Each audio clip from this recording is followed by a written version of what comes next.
Body in the library.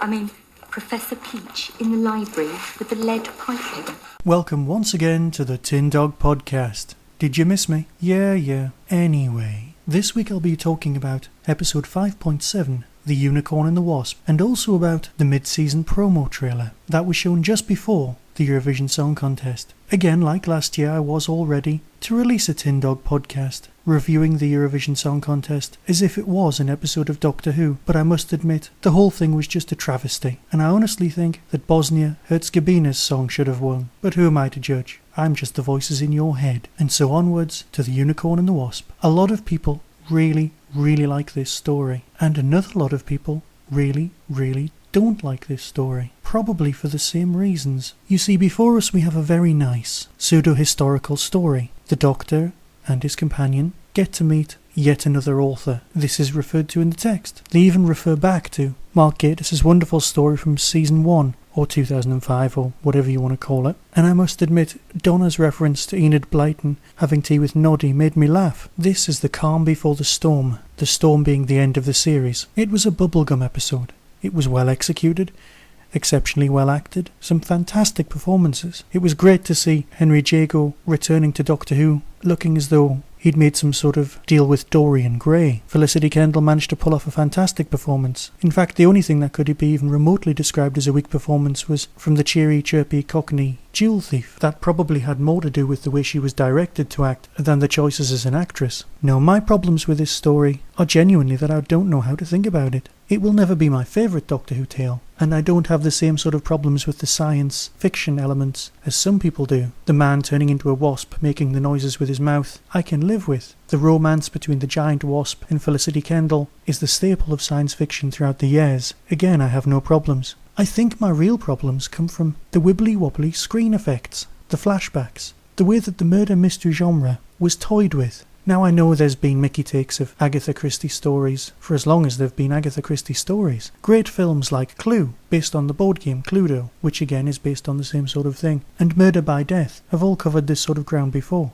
And at its heart, this did remain true to Doctor Who. So was it just the Doctor's flashback, the wibbly-wobbly screen? I mean, you are looking at someone who finds the dubious screen wipes in Star Wars just a little bit annoying. So perhaps it's just the technical geek in me that just wants to go, Graham, I know what you were trying to achieve, but I just didn't like it, and normally I love your work, and trust me, I do. A lot of people have compared this story with the Fifth Doctor's story of Black Orchid, a DVD of which I reviewed just a few weeks ago, and that's not particularly fair, because Black Orchid doesn't have any aliens, and I think we now need an alien element to justify most stories. Standout things in this episode, of course, for me, was the actress who played Agatha herself. Fenella was recommended by David Tennant, who also managed to wangle a small part for his dad in this story, according to Doctor Who Confidential. She had worked with David on Stephen Fry's movie, Bright Young Things, something I'd definitely recommend. I saw it at the cinema several years ago, and it's based on the novel Vile Bodies, I believe. Well worth digging out, or if you come across it on a movie channel. And so a perfectly acceptable story, well placed, gives us a perfectly good grounding for the darkness that should be with us in Stephen Moffat's two-parter, which I will of course review all in one go. But before I go, I'd like to talk a little bit about the mid-season trailer. Here it is. Every species in the universe has an irrational fear of the dark, but they're wrong, because it's not irrational. They're going out. Oh my God, the stars are going out. Rose is coming back. No matter what's happening, isn't that good? The real world is a lie, and your nightmares are real. Not everyone comes back out of the dark. It's coming for me! Stay in the light. What are you doing? Don't play games with me. We are going to get out of here, I promise. Right, now we're in trouble.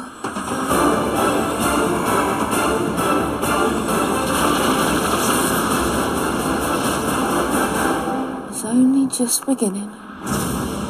It's coming, Nana. It's coming from across the stars and nothing can stop it. What is? The darkness.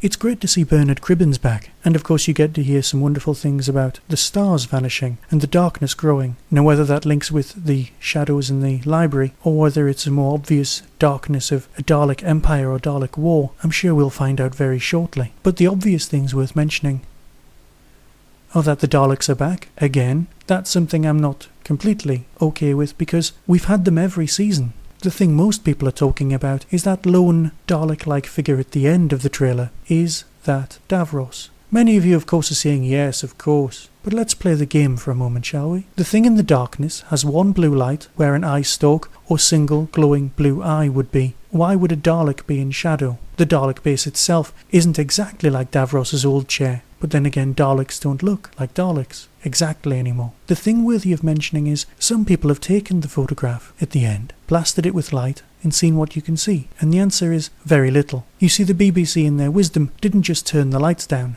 They electronically put a big black lump over the character so that you can't see what's in the darkness. What you can see in the darkness is the small blue light in the middle and another smaller blue light nearer the base, where Davros used to have his switches. You can make your own minds up. I'm sure we'll find out very shortly. But I for one am looking forward to next week's 2-part story by Stephen Moffat. So until then, be seeing you.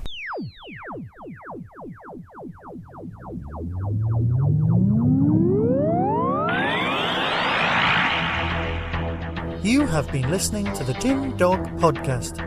Doctor Who and its associated shows are all trademark of the BBC. No infringement is intended. Contact us at tin-dog@hotmail.co.uk.